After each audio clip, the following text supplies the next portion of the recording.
இது Sunday evening பார்த்தீங்கன்னா கடைக்கு நடந்து போயிட்டு இருந்தேன். கொஞ்சம் வெஜிடபிள்ஸ் வாங்கிட்டு வரலான்னு. இப்போல்லாம் பார்த்தீங்கன்னா ஷார்ட் டிஸ்டன்ஸாக எங்கேயாவது போகணுன்னா வண்டி எடுக்கிறதில்ல, பை வாக் தான் நான் போகிறேன்.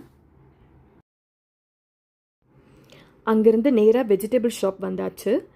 அங்கே பார்த்தீங்கன்னா வெஜிடபிள்ஸ் அவ்வளோவா எனக்கு பிடிக்கல. ஏன்னா அன்றைக்கி வெஜிடபிள்ஸ் எதுவுமே ஃப்ரெஷ்ஷாகவே இல்லை. எல்லாமே கொஞ்சம் வாடி போயிருந்தது. கீரைலாம் கூட ஃப்ரெஷ்ஷாகவே இல்லை.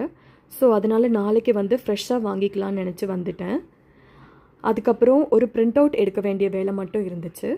ஸோ அந்த பிரிண்ட் அவுட் எடுத்துகிட்டு அப்படியே ரிட்டர்ன் வீட்டுக்கு வந்தாச்சு. அங்கே வீட்டுக்கு வந்தப்போ பார்த்தீங்கன்னா எங்களோட அப்பார்ட்மெண்ட்டில் ப்ரொஜெக்டரில் வந்து சவுத் ஆஃப்ரிக்கா அண்ட் இந்தியாவோட மேட்ச் போட்டிருந்தாங்க, கிரிக்கெட் மேட்ச். ஸோ அது பார்த்து என்ஜாய் பண்ணிகிட்டு இருந்தோம். நாங்கள் மட்டும் இல்லை, நிறைய மெம்பர்ஸ் அண்ட் குழந்தைங்க எல்லாமே விசில் அடித்து அங்கே ஸ்டால் வேறு போட்டிருந்தாங்க. ஸோ ஸ்நாக்ஸ் எல்லாமே இருந்துச்சு. ஃப்ரெஞ்ச் ஃப்ரைஸ்லேருந்து சாண்ட்விச் அதெல்லாமே சின்ன குழந்தைங்க வாங்கி உட்காந்து மேட்ச் பார்த்துட்டே சாப்பிடும்போது அது வேறு லெவலில் இருந்துச்சு. ஸோ நாங்களும் மேட்ச் பார்த்து என்ஜாய் பண்ணிகிட்டு இருந்தோம். இந்தியா மேட்ச்னு சொன்னாலே போதும், எல்லோரும் கீழே வந்து மேட்ச் என்ஜாய்